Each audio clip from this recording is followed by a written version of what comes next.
too. The Yellow Bus Gang and the Yellow Bus Band. The Yellow Bus is here. Ôi cha của tôi cho YouTube, bọn tôi cho nên vượt sư. Tôi vô lại cha là mua, tôi hù lại cha là mua, tôi hù vào trong nhà là mua, tôi hù về trong thầy là mua, tôi cứ trong mày là. Hắn nói là gì? Đây là nó sao lùi thì cú hay khó lùi thìว่าcó máy thâu còn xe ấyตัวมึงจะ YouTube แล้วนะเท่านั้นมันเนี่ยจุดป้ากูตีป้าให้เดียนตัวกูตัว YouTube แล้วนะแต่สิกูสาป้าให้เดียตัวนึงเดอนึกว่าลิเสียแล้วว่าเช็ดเพเนี่ยเจ้ากูเทลีให้เดียอย่าจี้ตัวไอ้กูเทลีละเจียนึกเช่นึกว่าตัวกูต่อนะเอ็นอย่าเดียนึกเนี่ยจุดสาเลยนะอย่าเดียนึกจีตัวกูต่อเจ้ากูจะป้อเดียนึกตัวกูตัว YouTube ละเจ้ากูป้อเดียนึกตัวนึงเช็ดเพอย่าให้เดียนึกตัวกูต่อตัวนี้จะ YouTube ละนึกยังตัวนึงเช็ดเพเราพาเดียเจอลิจ่าละกูตัวป้อเดียนึกตัวกูตัว YouTube ละเนี่ยท้องเดินนึกตัวเยอะว่าบล็อดเด AI ตัวเท่เนี่ยเราขอ AI นั่นมันนึกว่าจะ AI มั้งไม่เท่าเลยจะด้วยจะเราให้รู้เพย์ชอบเพย์ว่าจะมัวลิ้นลิ้นนั่นเนี่ยเจ้ากูตัวละยังไม่เท่าตัวเท่ไม่เท่าเดียนหนึ่งตัวเดียนยังละตัวแค่เจ้ากูเที่ยตีเราเล่นแต่เช่นึกปอยตัวหนึ่งร้องละหนึ่งเพย์เจ้าถอนเดียนก็เช่เดียวโอเคจะกูให้เดียกงเช่ตัวมึงจะยูทูบละนึกให้เดียนึกชิตัวเจ้ากูป้อเดียนึกใจนึกใจเขานั่นแหละวินนึกตัวกูตัวละ要还点你公司多了，古包点你也都理写了天的，那就肯定啊，买汤点能多有头呢，我这还都那时的的，整饭那叫我莫买汤叫多能到了，那到莫吃了，我这老海林的呢。对，用下了大家到到新进有 Facebook 还有 YouTube 了。Mountain Matters in the Yellow Bus is here. Cái tiền nó đập bên nó mà chắc chắn đủ rồi đó bài lúng chơi đấy à, để chia tao bài lúng chơi đâu, chả nhớ nó chơi khá ta, sau này bộ chán đủ rồi nè. Okay. Guess what today is? It is Friday, Smackdown. Guess who made it to Smackdown this week? Nhưng công thế chẳng nhớ thế cứ nó fucking snitch tối nay on social media nè. Now, the only one who deserves to talk about this topic is me. Okay?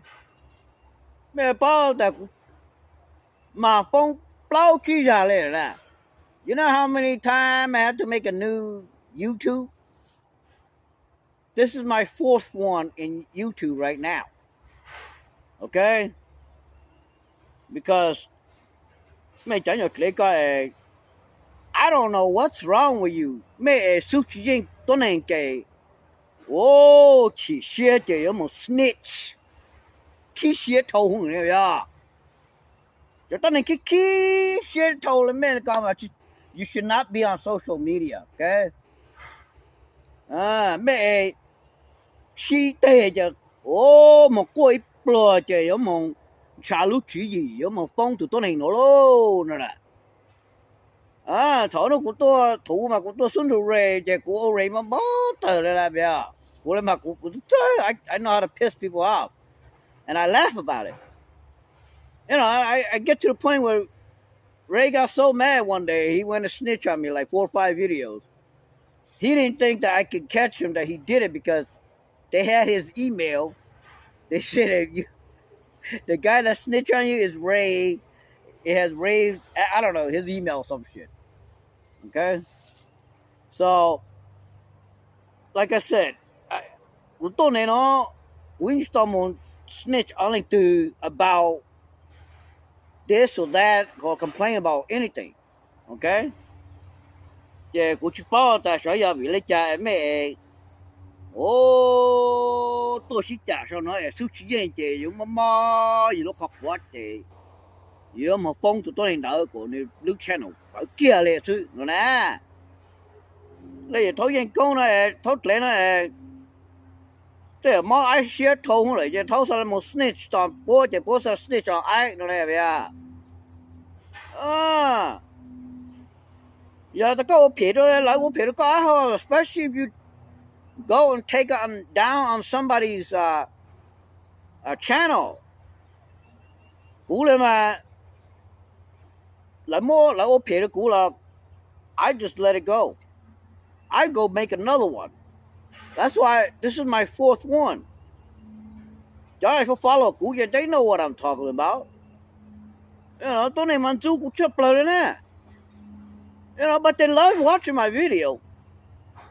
They just hate me because I say things that will hurt them. Cú trả lời mà trong trắng công này à. Rồi tôi cú hại cái丑没路线呢. You know, and that's why you guys don't like me. But it's okay. I'm not here for you to like me. Because if I was here to for you here to like me, I would be crying. When you guys smoke một phone lose your channel I had to work to get all my subscribers, which I never can because it takes a long time. Plus, people don't like me, so they don't want to subscribe to me. If I was worried about all my subscribers like everybody else, then yeah, I'd probably be like you guys, start snitching. You know? I'm here to give my thoughts. I'm here to entertain people. That's it. If they like it, they don't like it, whatever. Okay? So mấy chả nhỏ bắt tháo lò, mấy chả nhỏ màu đen, cứ nói tôi so social media. Chả nhỏ bắt trò lên, sáng ra thia, ba hoa bây giờ là mất của phô của lose của cái YouTube channel ta lên. Only Facebook là say phone store của ra because I use a different name. So it's hard for them to track down who is who and who's the owner of this fucking Mohican. That's the only reason why I haven't got fucking banned yet. But they've been no report. That's why they wrote me a letter saying I can't make any money because I'm still on their probation. So then I'll start making money. You know what I mean? So là của hai chả nhỏ bật trò thế chả nhỏ tối này trong là cứ gian câu bây giờ nó mà mấy chả cho lấy có mà nhiều lúc share thông là chơi chỉ thoát tu social media nè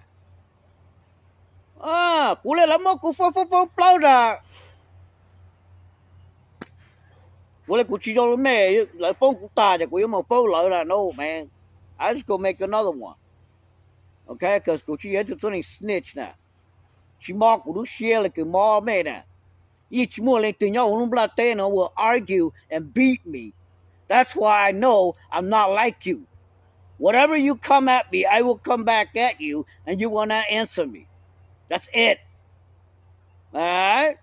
So giờ ta mới bảo ta mới suy nghĩ cũ là do not fuck with me, so that and to the point where you get so mad, and you go snitch on me. I'm tired of that shit, man. Seriously. If anybody who's going to talk about this shit, it will be me. Okay? No, tôi entertain the names na. Motherfucker, man. Khi mới share, mò mới share rồi. Mới chọc của một phông. You know? I am the most underdog social media here because you guys don't like me. But yet you love watching me, okay? You know, because they love their enemy. They hate their enemy, but they love watching their enemy. You know? So all I ask you all, mấy chả nhiều bật trò ha, chả nhiều bà like, chả nhiều like lầu này rồi dân công mấy chả liền nó nè. Motherfucker, stop snitching. Alright? You start being like a little fucking kid, man. Oh, he hurt my feeling. I'm going to go tell. Actually, you start acting like you're a white person. That's what white people do. You call my. I'm gonna call the police. I'm gonna call the police. Listen that. Fucking stop living in white man's world. Alright? And most people start following that shit, they're gonna be just like white people. Well, start snitching. Giờ lấy cái giờ you mark out tầm một cái thì chỉ cho tôi who you to nó social media này tôi talk shit. Giờ tôi này trong lấy cú, trong lấy ná, trong lấy ray, trong lấy nó brother and sister, bây giờ nó PPT, bây giờ nó you can never beat us. Giờ từ bây tôi argue, đó mấy chỉ mấy sushi gì bây là, okay, and then you gotta start snitching. That's it. So I advise you that if you're not professional talking shit like us, that you need to step down and know where you stand, okay, before you're gonna start going crazy and start snitching on people, okay? Because I'm getting tired of this bullshit, man. It shouldn't be no fucking snitching people's fucking account or threatening people, okay? You know, just here for talking shit, having fun. That's it. No more, no violence, no nothing. All right? Snitch, nah. All right? Stop being a little fucking bitch. You shoes it out. You pay almost. Boy, I'm a more fucking your YouTube, fucking Facebook, nó còn lấy một cái channel shut down nè, motherfucker, sao chung cho tôi sao? Giờ đó là cái tin nào kia nó của tôi talk shit tôi chả tôi này cười lấy danh công, chả nhật lấy chả nhật bắt trò, số chỉ danh you là số chỉ chả chỉ danh you là you make fun of lại in the video, xem mà là cái là lúc kia, lại cho you một phong liền. Chua luôn nè, nhiều nè tao quá chỉ thầu tôi lại lên, nó đó chả nhật lấy nó là, chỉ biết chê đó, mấy chả nhật lấy cả nè, chả là cũng start snitching hả chị, ô, giờ cũng start snitching mà cũng sao nó cũng mấy chả nhật channel bông ta đó xí là nè, fuck with me and see what happens. Yo nada que tiene que, I love you, more lives matter. In the yellow bus. Lady, trong cái học của này, you fucking piece of shit. Trên một chùa, ok không? Cô đã có hại nè. Có lady, trong cái học của này, go make me 5,000.